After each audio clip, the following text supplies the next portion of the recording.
Charles Ingram III was an American who served his country. He was a 7-year veteran of the U.S. Navy from 1985 to 1997. He was a chief petty officer who was deployed to the Middle East during both Operation Desert Shield and Operation Desert Storm. He returned to his home in New Jersey. And like a lot of our veterans, he was in need of psychiatric care after dealing with the horrors of our wars.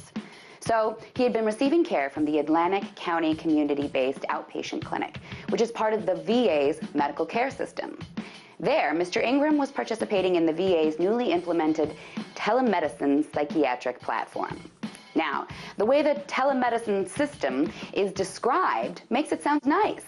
It uses telecommunication and information technologies to provide clinical health care at a distance. It is supposed to be there for people who would otherwise have trouble traveling to an actual physical place with actual physical people there to actually help. But in reality, the telemedicine system is just cheaper for the VA. You don't have to pay actual people to actually deal with our vets' actual problems.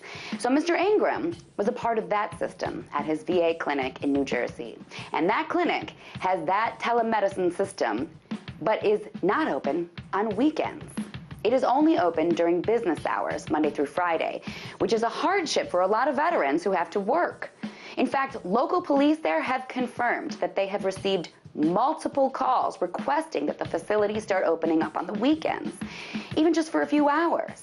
But instead, the clinic has the telemedicine system. And for Mr. Ingram, that system was failing. He wasn't getting the care he so desperately needed. So a few Saturdays ago, he walked 9 miles from his home, past an American Legion park, past a military veteran memorial, past these things that are supposed to show how much we care about our vets.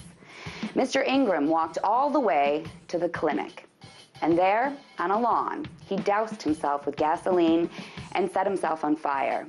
He suffered burns on 100% of his body and died 9 hours later.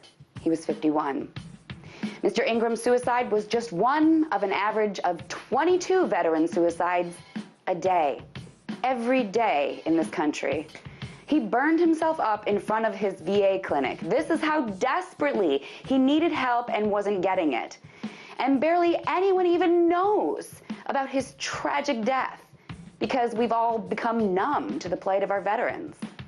It's a true American tragedy. That's it. Tonight, let's talk about that.